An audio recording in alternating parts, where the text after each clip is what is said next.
Listen, my client's in jail during this. This body was not found when they did a cadaver search there in this very area where the utility worker pointed out.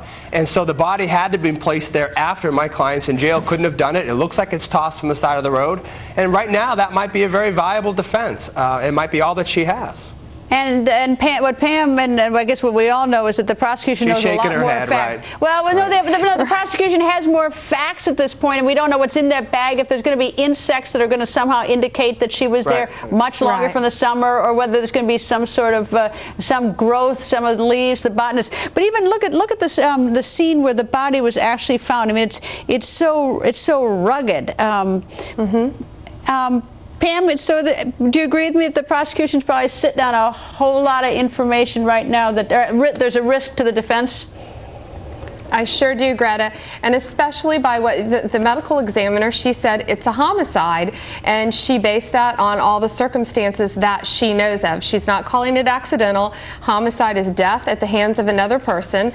So clearly, she's reviewed all the facts, and yes, Greta, they've got to be sitting on a ton of stuff that we don't know, as they should be doing right now. But it's going to get disclosed. Unless they're reckless. I mean, the presence of skeletal remains enough is not enough. I mean, if it's an undetermined homicide, you can't say that's a homicide. There's got to be something more to convince or persuade this medical examiner that this is a homicide.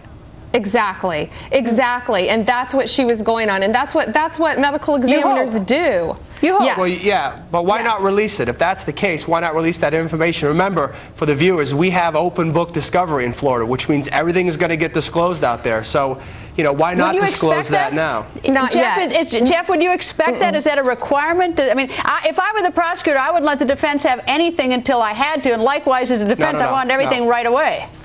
No, in Florida, you're going to get it 10 days after they file the charge. So that discovery is already due. It's going to be ongoing as this case is investigated. So as soon as that information comes to law enforcement or the state attorney's office, they're going to disclose it. Which is why a good defense lawyer isn't going to tell you what his defense is right now. Because if they do have these bombs to drop on you to show that it's clearly not accidental, then you got to have to shape your defense around. Right, and right now prosecutors are calling this an active crime scene, and that's why they're able to get away with doing that. Once they release that crime scene, it's going to be fair game to the defense. Sure. At what point must the prosecution turn over to the defense the contents of that bag?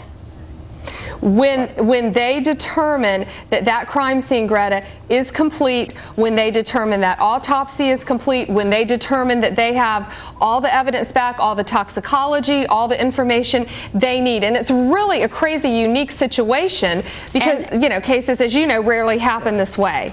And let me just add, and I know Jeff would add it too, is that so the prosecution gets to decide all those sorts of times when they think it's complete, so they basically can string it out and not give it to the defense until someone screams at them, right, Jeff? And you got 5 seconds on that. Yeah, exactly. And you'll file a motion screaming to the judge saying they need to give it to me. Right, exactly. All right. Thank you both. Coming up. Thanks, Greta.